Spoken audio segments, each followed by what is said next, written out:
Welcome back to Straight Talk. I'm Tim Adams, owner of Tomato Systems. Today we're going to be talking about live production basics and really focusing down on the equipment that's necessary in order to get a live production ministry going.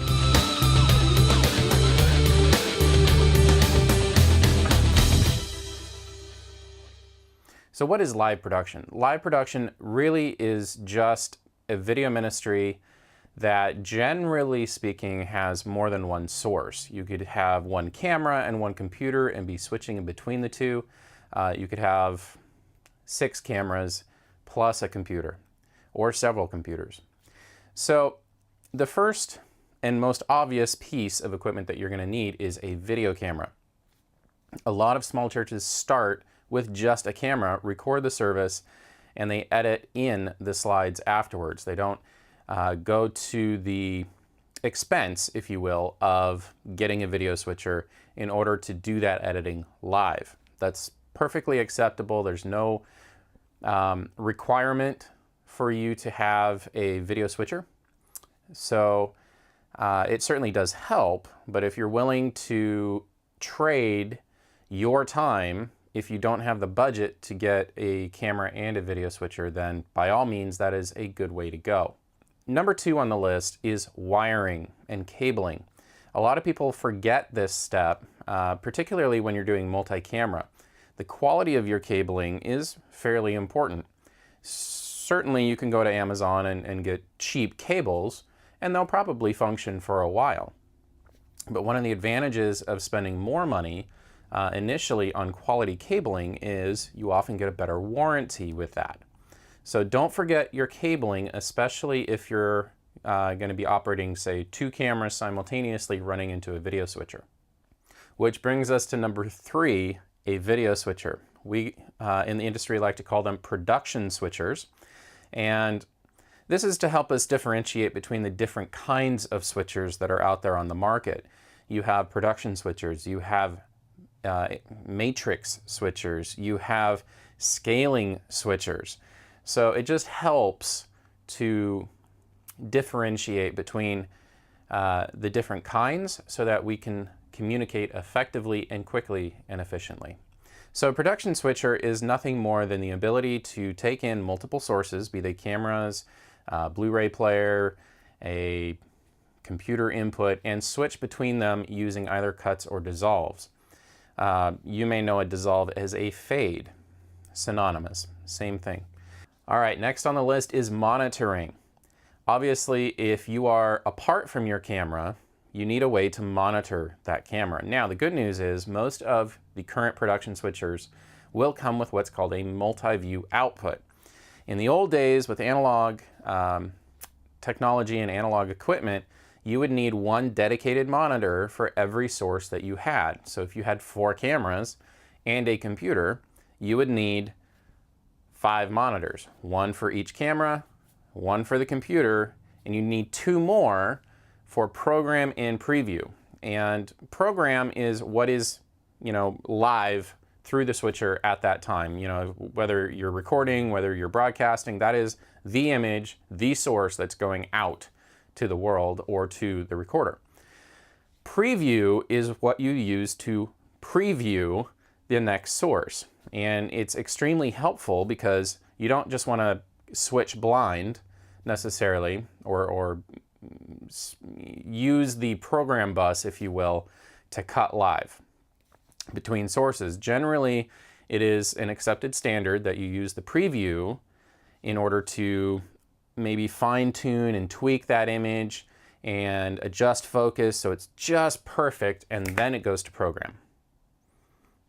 Make sense? All right, so multi-view puts all of that information onto one screen.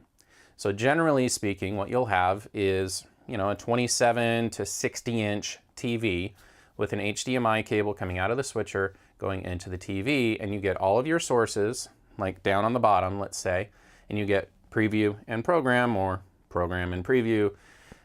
Different switchers give you different capabilities or layouts, if you will.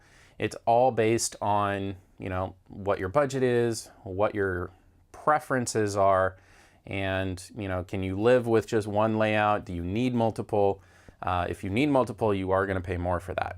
Just FYI.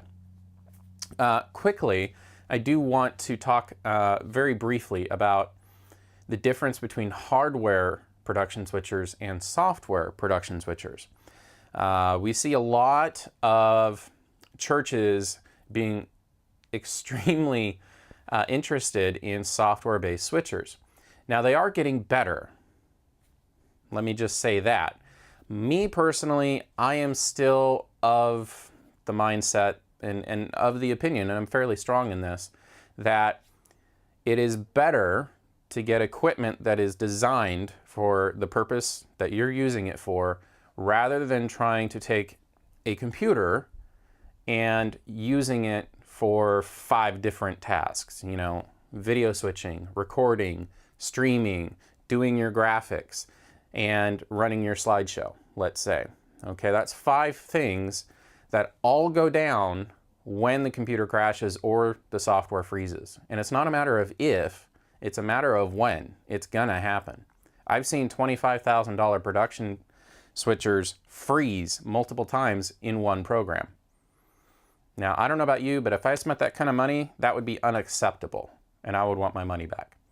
So just be aware of that. Like I said, they are getting better, and you know, we can certainly make recommendations if that is the way that you are determined to go. What I prefer to do is have a production switcher, a dedicated recorder, and a dedicated encoding box for live streaming if you're live streaming. The reason for that is you minimize the potential points of failure. Now, a lot of you will say that I've added points of failure. Well, remember, with a computer, it's not a matter of if, it's a matter of when. With hardware that is designed to do what it's supposed to be doing, the way that you're using it, right? A production switcher only switches, right? Yeah, it's got a few other bells and whistles in there, but it is primarily built for that purpose. A hardware recorder is built to record. A hardware streaming encoder is built to encode. If you combine all of that into one program or into one box that is not primarily built for that purpose, sure, the program is, but the underlying hardware is not. That is the key difference. Then what you're doing is you're taking one product that generally is built for consumers to run an operating system, to do other things, and you're adding functionality onto that versus something that is built for the purpose. That is the primary difference. So now that we've covered that, we can move on. Something else that we see a lot of with small churches is audio coming into the video system being an afterthought. A lot of people don't think about how we're going to get audio into the video system so that we can record it, so that we can live stream it, you know, make DVDs, whatever you're doing with that video signal, you need to have audio, and you need to think about how you're going to bring that in. Now, in a perfect world, you would have your own audio mixer and you'd be able to do your own mix. With digital audio mixers, you can essentially get that functionality with an iPad using the Digital Audio Mixer's iPad app. And you have control over essentially a monitor mix, using an aux send, and you can, manipulate the channels and do your own mix. What you need to think about also is how you're going to monitor that sound, okay? So you have the audio line coming in to, say, the video switcher, okay? You need to think about how you're going to route that signal to the point where you either have headphones or you have speakers, somewhere where you can monitor that sound. Otherwise, you have no idea what the people are going to be hearing that maybe are watching the DVDs, watching the live stream, watching the recording online. So you need to think about that. In your video system, the ultimate destination, okay, or outputs, is something that you need to think about as well. All right, so the final step in kind of the signal flow are the outputs. Where are you sending signal? Are you sending them to the projectors? Are you sending them to a recorder? Are you sending them to a live stream encoder? Are you sending them to TVs throughout the facility? Overflow rooms, a foyer TV, maybe the nursery or the mother's room. maybe the kitchen, for the people that are in there cooking food for lunch. Think about these things and think about how you're going to get the signal from the video switcher to the destination. And maybe you have all of those as destinations. Now you're starting to talk about a distribution amplifier. And if you're in an HD work environment, if you're shooting in HD, recording in HD, projecting in HD, you've got HD TVs around the facility, you're not going to be able to run HDMI straight to all of those destinations, right? So now you need to think about, okay, how do we convert the signal into a form factor where we can transmit it and then convert it back? Okay, just keep in mind, anytime you convert that signal, it's going to add latency. And this is not necessarily a huge deal when you're talking about recording or sending to TVs throughout the facility, or even live stream. Where it becomes a really big deal is when you're sending your signal to projectors.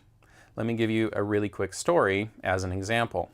I recently did a project in a church where all the conversations seemed to indicate they were going to record the signal and that was it. Eventually we would send it to some TVs out in the lobby, but that was it. Come to find out, because we gave them the capability of routing signals to a whole bunch of different places, if they so chose, they decided to put their live video image up on the screens. Well, because we had never talked about that as a potential use case, we had like 6 milliseconds or 6 frames of delay. And so the idea is that if I'm talking, it would look like a bad Chinese movie because the lips or me talking up on the screen would be delayed quite a bit. So I had to go and make some changes and, really think about how I was going to fix that issue. Now, just for the record, just so you know, 4 frames of latency or delay is what is perceptible to the human eye. Anything under that is not. All right, that's kind of the standard rule. So if you can hit 4 frames or below, you're going to be doing just fine. You're within acceptable limits. Just keep in mind that anytime you convert a signal, anytime you add an effect or change the video signal at all, it's going to add a minimum of 1 frame of delay. So just be aware of that. Well, thanks for sticking around this long. I know this was a little longer of a video than the other Straight Talks, but this is a very, very important subject when we're talking about video ministries. Knowing the equipment that you need, knowing how the signal is going to route and flow through your equipment and how it flows through your system. From acquisition, which is the camera, all the way to your output, be it recording, your projectors, facility TVs, live stream, whatever it is. And also, don't forget, how are you going to get audio in? So thanks for watching, and this is part 1. Part 2, we're going to be going over some more in-depth topics and subjects in video production. I have my bazooka cannon.